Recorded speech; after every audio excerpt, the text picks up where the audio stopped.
We started day 3 of our transit through Canada bright and early. The Teslin Trading Post Motel in Teslin was, well, very basic, 1-star level accommodations at best, and did not include breakfast.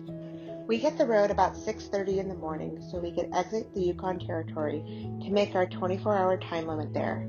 We entered British Columbia with a 1-hour time zone change, and as we made our way to Watson Lake, the elevation presented new weather, snow and sleet. The temperatures dipped to 30 degrees on some stretches. We made it to Watson Lake to visit the famous signpost forest. Right off the highway is a large collection of signs from all over the world, where travelers bring their own signs to add to the collection. Since this was outside and no one else was there, we welcomed the chance for fresh air without our masks. Sam sold his older car, so we had an Alaskan license plate to add to one of the large posts. Alan had a great time reading the different signs from all corners of the globe. Some were simple handmade signs, some that were elaborate custom signs. We took a selfie and then had to get back on the road.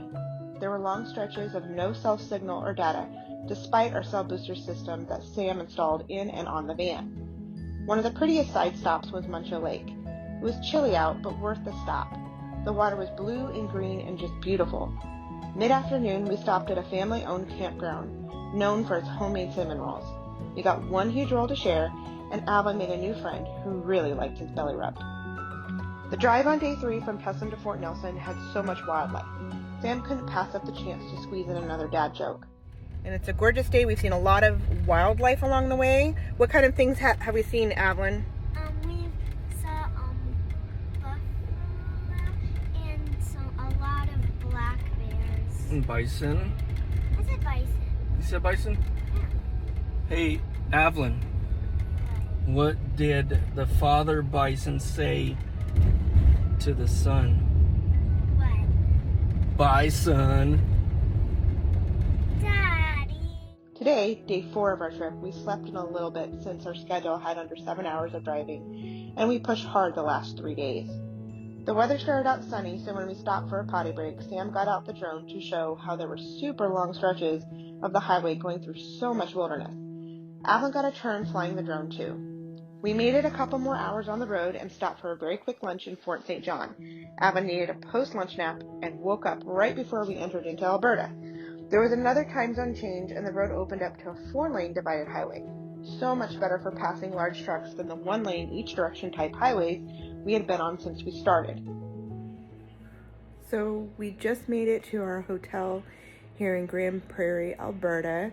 We just pulled in about 20 minutes ago, and this is probably one of the nicer hotels we've stayed at so far on the Alcan. It is the Holiday Inn Express. It's a little off the highway, but we had hotel points that we could use, and so it's a fairly nice room. We upgraded to a suite, so Avalyn is behind that door watching SpongeBob SquarePants. Our day started off sunny, and then within about an hour or two, it just started raining, and we pretty much experienced rain the whole way from Fort Nelson to Grande Prairie. We did stop in about halfway through for lunch through a Burger King drive-through. Because of the COVID restrictions, we are not allowed to stop in at a restaurant and sit down.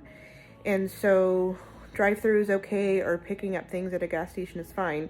We just can't go and sit down and eat. So we also had things in our cooler that we were able to eat as well. So we're doing fine with food and all. It's just finding a nice place to rest our head was kind of a challenge the last couple of days, especially the hotel that was in New Sutlet, and that was really like 1 star, very basic. And so getting into a nicer hotel room where we have decent internet speed, I'm actually able to upload videos to YouTube. So there was a couple days where we just did not have good enough internet service to even upload the videos because it was so slow. And but now we're here in Grande Prairie. We've got 2 more days of driving until we get to my sister's house in Idaho. So we're just trucking through. Avalyn's been great. She's been doing really well. She's 7, so we're not having to deal with diapers or anything anymore like that with families who have small kids. But she, her attention span is, lasts a couple hours, and then it's nice to get out and stretch her legs and go to a rest stop. So the next video will be in a couple days, and if you want to see any additional content, we'll be posting things additional pictures and things like that on our blog at www.snowtosand.com, and you can catch more content that way.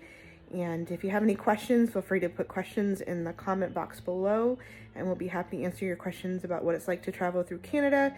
And if you're planning a trip with your family, if you're moving either direction from Florida to Alaska or Alaska to Florida or any place in between, we'd be happy to answer your questions.